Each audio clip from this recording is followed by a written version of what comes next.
वरई, भगर आणि शेंगदाणा कूट यांचे मिश्रण हे जीवनसत्वे आणि खनिजाने समृद्ध असलेले एक उत्तम पौष्टिक अन्न आहे. उपवासाला खाल्ली जाणारी वरईची खिचडी किंवा भगर आमटी शरीराला भरपूर ऊर्जा आणि पोषण देते. या दोन्ही घटकामध्ये असणारे विटॅमिन्स, पोषण मूल्य आणि त्यांचे शरीराला होणारे फायदे खालीलप्रमाणे आहेत. शेंगदाणा कूटमधील जीवनसत्वे. शेंगदाण्याला गरिबाचा बदाम म्हटले जाते कारण त्यात महागड्या ड्रायफ्रुट्स एवढेच पोषण असते. शेंगदाणा कूटमध्ये खालील जीवनसत्वे मुख्यत्वे आढळतात. व्हिटॅमिन ई हे एक शक्तिशाली अँटीऑक्सिडंट आहे जे त्वचा आणि केसांचे आरोग्य उत्तम राखते. तसेच ते रोगप्रतिकार शक्ती मजबूत करते. व्हिटॅमिन बी कॉम्प्लेक्स यात प्रामुख्याने नियमित बी आणि फॉलेट भरपूर प्रमाणात असते.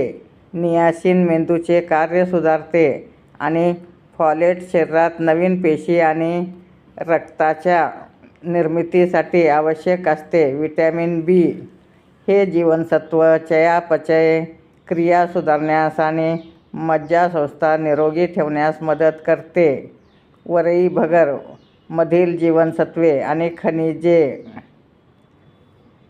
वरई हे एक ग्लुटेन मुक्त धान्य आहे.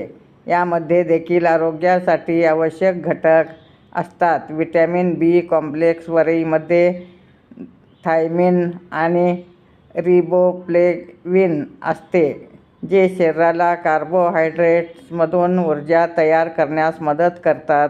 खनिजाचा खजिना यात कॅल्शियम, लोह आणि पोटॅशियम भरपूर प्रमाणात असते ज्यामुळे हाडे मजबूत होतात आणि ॲनिमिया रक्तदाबाचा त्रास कमी होतो.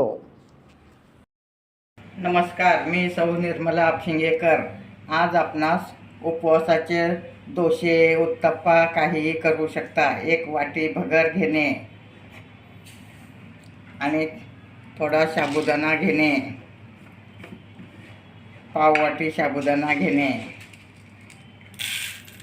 दोन्ही एकत्र भाजून घेणे.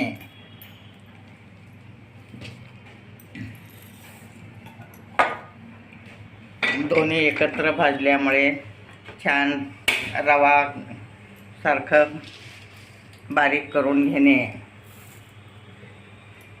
आता महिनाभर लोक उपवास करतात त्यामुळं खिचडी खाऊन कंटाळा आलेला असतं. त्यामुळं तुम्ही उत्तप्पा, डोसे करून खाऊ शकता. अगदी 2 ते 3 मिनिट भाजून घेणे. हे डोसा, उत्तप्पा खूप पौष्टिक असतं. दह्याच्या शेंगदाण्याच्या चटणीबरोबर खाऊ शकता. शेंगदाण्याची चटणी बिन लसणाची करणे आणि त्यात थोडं दही घातलं की त्याच्यासोबत खूप चविष्ट लागतं.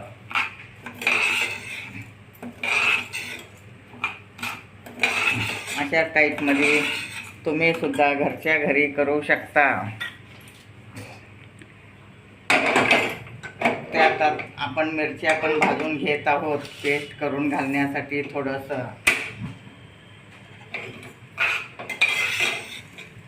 आता साबुदाणा आणि भगर भाजून झाला आहे. थोडं गरम होईपर्यंत भाजणे.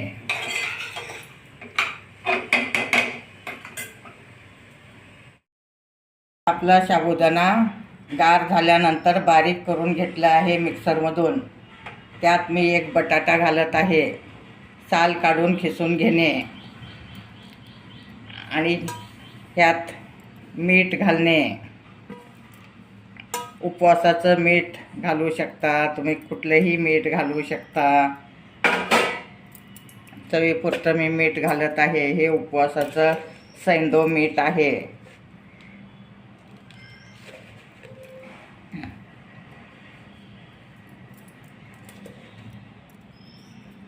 आता मिरची थोडी घालणे, पेस्ट केलेली मिरची घालत आहे मी.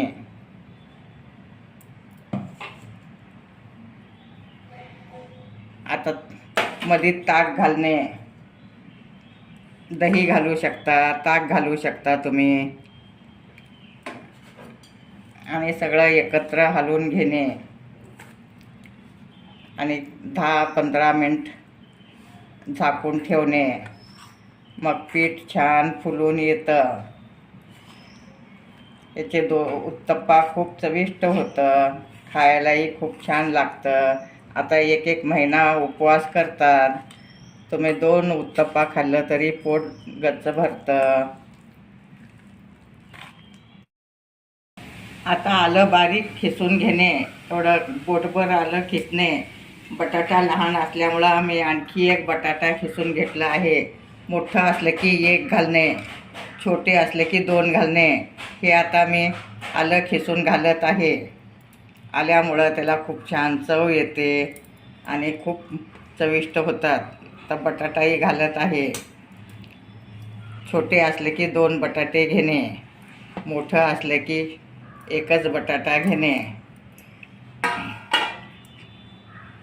आता ह्याच्यात मी थोडं शेंगदाण्याचंही कूट घालत आहे, अगदी थोडंसं चवीपुरतंच घालणे.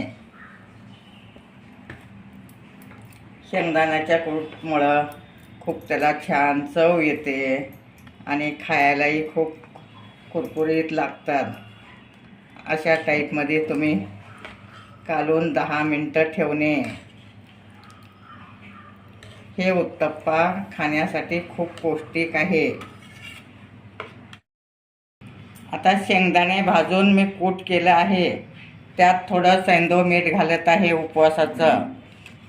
ही चटणी खूप चविष्ट लागते. आता थोडी मिरची घालणे. ही मिरची, लाल मिरची पावडर घालणे, तुम्ही हिरवी मिरची घालू शकता. आणि व्यवस्थित कालवून घेणे. मीठ, मिरची आणि शेंगदाण्याचं कूट, ह्याची चटणी उत्तप्प्याबरोबर खूप छान लागते. हे उपवासाचं असल्यामुळं मी लसूण घातले नाही. तुम्हाला जिरे चालत असलं, जिऱ्याची पूड करून घालू शकता तुम्ही. अगदी खूप छान लागतं, खायलाही खूप चविष्ट लागतं. अशी झटपट होणारी रेसिपी आहे. तर महिनाभर उपवास करता, रोज 1 पदार्थ उपवासाचे करून खाणे. मी त्यात भरपूर पदार्थ उपवासाचे केले आहे. आता आपली चटणी तयार आहे.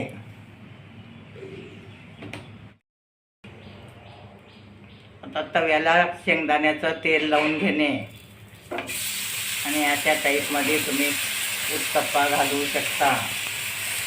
लहान साईज, मोठे साईज घालू शकता.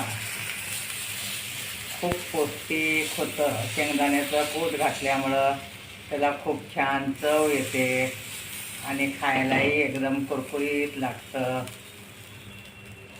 वर झाकून ठेवणे. आता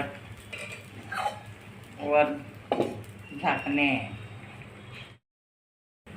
आता वरून पण तेल घालणे. तर तेल घातल्यामुळं बटाटा छान दमून येतं. आता उलटून घेणे, परत झाकून ठेवणे.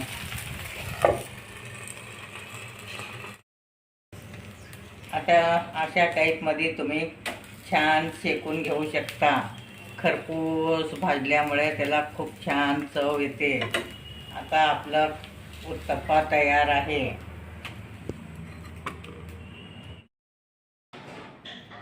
तर आपले भगर आणि शेंगदाण्याचं कूट घालून केलेले उत्तप्पा तयार आहेत.